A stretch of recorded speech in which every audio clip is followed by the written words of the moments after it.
하나님 우리 아버지와 우리 주 예수 그리스도로부터 오는 은혜와 평강이 오늘 이렇게 주일 공동 예배 참석하신 모든 교회에게 함께 있기를 바랍니다. 성도 여러분, 지난 3월 27일까지요 서울에 있는 예술의 전당 한가람 미술관에서는 빛의 거장 카라바조 미술전이 있었다고 합니다. 카라바조는 미술의 역사에서 바로크 시대의 문을 연 거장입니다. 그런데 그의 원래 이름은 미켈란젤로 메리시 카라바조입니다. 매우 길죠.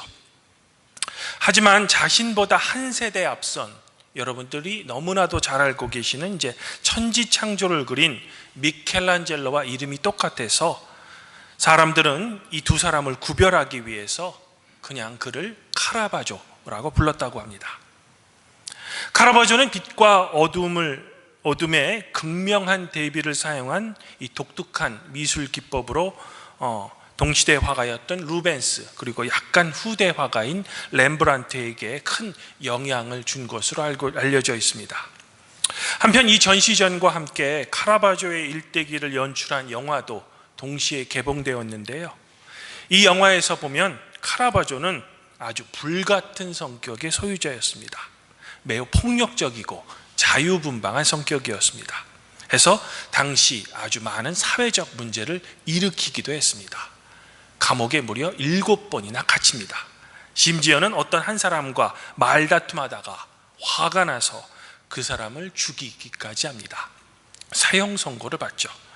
하지만 불행 중 다행인지 도망쳐서 그 이후 카라바조는 유럽을 떠도는 이제 나그네 화가 신세가 되었습니다. 이처럼 불행한 삶을 산 카라바조가 그의 말년에 그린 작품 중에는 의심하는 도마라는 아주 유명한 작품이 있습니다.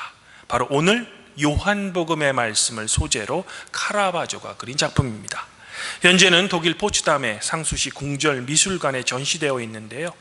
카라바조는 이 그림에서 예수님과 예수님의 제자들을 아주 우리와 똑같은 평범한 인간의 모습으로 그려 넣었습니다. 해서 당대 미술계에 큰 반향을 일으키죠. 왜냐하면 당시 화가들은 미술 작품에서 대부분 예수님과 제자들을 아주 성스러운 인물로 그렸기 때문입니다. 하지만 카라바조는 그냥 평범한 인물로 예수님과 제자들을 그려 넣은 겁니다. 사랑하는 성도 여러분, 오늘 말씀에 따르면 예수님의 제자들은 유대인들을 두려워해서 어떤 한 방에 모여 문을 안쪽으로 잠그고 있었습니다. 그런데 이런 제자들에게 부활하신 예수님께서 찾아오신 겁니다. 그러면서 하시는 말씀이 너희에게 평강이 있을지어다 라는 위로의 말씀을 전해주셨다는 겁니다. 또한 제자들에게 성령을 받을 것을 요청하셨죠. 두려움에 사로잡힌 제자들은 아마 부활하신 예수님의 이 만남을 통해 매우 큰 위로를 받았을 겁니다. 그런데요, 부활하신 예수님께서 제자들에게 찾아오셨을 때 마침 디두모라고 하는 도마는 그 자리에 없었던 모양입니다. 해서 도마는 부활하신 주님을 실제로 보았다라고 흥분해서 부활의 소식을 전해주는 다른 제자들의 말을 믿지 않았습니다. 그러면서 도마는 이런 말을 했다고 합니다. 나는 예수님의 손에 못자국을 내가 두 눈으로 보고 내 손가락을 그 못자국에 넣고 내 손을 그 옆구리에 넣어보지 않고는 나는 도저히 믿지 못하겠다 라고 말입니다. 성도 여러분들은 어떨지 모르겠지만 제가 보기에는 부활의 신비를 한 번도 경험하지 못한 사람이라면 충분히 할 수 있는 그런 일반적인 반응인 것 같습니다. 하긴 저도 도마처럼 반응했을지도 모르겠습니다. 그래서인지 예수님께서는 의심하는 당신의 제자 도마를 위해 한 번 더 제자들을 찾아오십니다. 마치 잃어버린 한 마리 양까지 찾는 목자의 비유처럼 예수님께서는 단 한 명의 제자가 믿음에서 낙오가 되는 것을 막기 위해 도마를 다시 찾아오셨다는 겁니다. 그리고 이렇듯 의심하는 도마를 찾아온 예수님께서는 도마에게 내 손가락을 내밀어 내 손을 보고 내 손을 밀어 내 옆구리에 넣어보라. 그리하여 믿음이 없는 자가 되지 말고 믿는 자가 되라 라고 말씀해 주셨다는 겁니다. 아마 예수님의 이 말씀은 믿음이 없는 도마를 꾸짖으면서 하시는 말씀이 아니고 정말로 도마를 사랑하는 마음으로 하셨던 것 같습니다. 예수님의 이런 태도의 도마는 나의 주님이시요 나의 하나님이십니다 라는 자기의 신앙 고백을 했다는 겁니다. 그러자 예수님께서는 너는 나를 본고로 믿느냐 보지 못하고 믿는 자들은 복되도다 라는 유명한 말씀을 하셨다는 겁니다. 종교개혁 시대에 존 폭스라는 영국의 유명한 신학자가 있었습니다. 그는 유명한 순교자 열전을 기록했습니다. 이 책에 보면 도마는 파르티아와 인도에서 복음을 전하다가 이 지역의 이교도 제사장의 분노를 사서 그만 창에 찔려 순교합니다. 그러면 예수님의 손과 옆구리에 자기의 손을 넣어보지 않고는 도저히 믿을 수 없다라고 하던 그 도마가 도대체 무슨 연유로 나의 주님, 나의 하나님이십니다 라는 자기의 신앙 고백을 감히 할 수 있었을까? 그리고 그 이후 목숨을 거는 복음 전파를 할 수 있었던 걸까? 즉 그의 불신이 무슨 이유로 한순간에 뒤바뀌었던 걸까라는 겁니다. 성도 여러분, 지난 목요일에 우리 교회는 교회 역사가인 배덕만 교수를 초청해서 독일의 경건주의자였던 프랑케와 친첸도르프에 대해 함께 공부했습니다. 그리고 강의의 후반부에는 감리교회의 창시자인 존 웨슬리에 대해서도 잠깐 들었죠. 내년에는 청교도와 미국의 제1차 대각성 운동에 대한 신앙 강좌를 할까 계획 중에 있습니다. 그런데요, 제가 소개해드린 프랑케, 친첸도르프 그리고 존 웨슬리에게는 한 가지 공통점이 있습니다. 그것은 모두 자기의 삶에서 아주 뜨거웠던 회심의 경험이 있다는 겁니다. 가장 먼저 프랑케는요, 아주 어렸을 때부터 교회에서 자랐습니다. 그의 집안은 매우 경건한 집안이었으므로 경건한 집안 밑에서 신앙생활을 열심히 하고 신학 공부도 열심히 했습니다. 그런데요, 그는 정작 하나님을 체험한 경험은 없었습니다. 이른바 머리로만 신학을 한 거죠. 그러던 그가 1678년 한 교회의 부탁으로 설교를 준비하다가 오늘 말씀인 요한복음 20장 31절에 오직 이것을 기록함은 너희로 예수께서 하나님의 아들 그리스도이심을 믿게 하려 함이요 또 너희로 믿고 그 이름을 힘입어 생명을 얻게 하려 함이다 라는 설교 본문으로 프랑케는 설교할 것을 선택한 겁니다. 열심히 설교를 준비했죠. 그런데 프랑케는 설교 준비하다가 한 가지 딜레마에 빠집니다. 막상 설교하려고 하니까 성도들에게 요청해야 되는 예수님에 대한 그 믿음이 자기에게는 없다는 것을 깨닫게 됩니다. 7년 동안의 신학 공부가 머리로만 가득하지 정작 마음의 체험은 없었던 겁니다. 그는 이 사실을 깨닫고 엎드려 울며 기도했다고 합니다. 그리고 그 기도 중에 드디어 하나님을 체험합니다. 그리고 그는 믿음은 우리를 변화시키고 하나님으로부터 거듭나게 하시는 우리 안에 역사하시는 하나님의 행위다 라고 감히 고백할 수 있게 됩니다. 드디어 회심의 경험이 프랑케에도 생긴 거죠. 이후 그의 삶은 완전히 뒤바뀝니다. 경건주의자로서 할레대학에 많은 일을 했던 겁니다. 두 번째 인물인 친첸도르프도 독일의 경건주의 영향 아래 어린 시절을 보냈습니다. 그러던 그가 1719년 그의 나이 19살 때 독일 여행 중 뒤셀도르프의 한 미술관에서 이탈리아의 화가 도메니코 페티가 그린 호모 에케, 이를 번역하면 이 사람을 보라 라는 그림을 보면서 마음이 뜨거워지는 것을 느낍니다.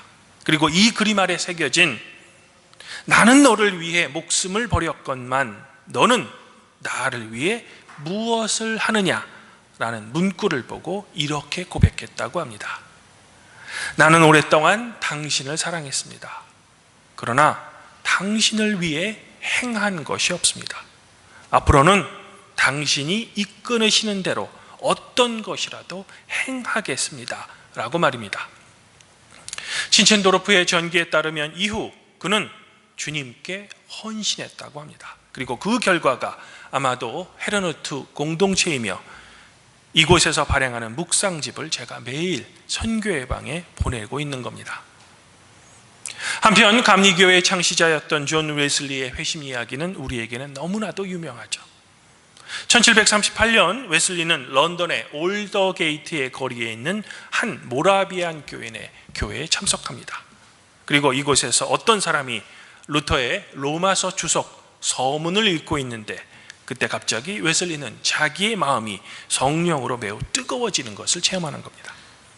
이후 웨슬리의 이 회심 체험은 18세기 영국 복음주의 부흥운동의 특징이 되는 겁니다. 하긴 교회 역사에서 이런 회심의 경험의 예들은 너무나도 많습니다. 위대한 선교사인 사도 바울도 다메섹 도상에서 부활하신 예수님을 만나 극적으로 회심하죠. 그래서 예수님의 사도가 됩니다. 선교사가 됩니다. 앞서 소개해드린 카라바조의 작품 중에는 이것을 주제로 한 사울의 개종이라는 아주 유명한 작품이 있습니다. 현재 이탈리아 로마의 산타마리아 데 폴폴로 성당에 전시되어 있습니다. 이렇듯 아마도 주님의 부활을 의심하던 도마도 부활하신 주님과의 만남에서 어떤 거부할 수 없는, 즉 자기를 압도하는 성령의 힘에 자기의 모든 불신을 버리고 자기의 신앙 고백을 할 수 있었던 겁니다.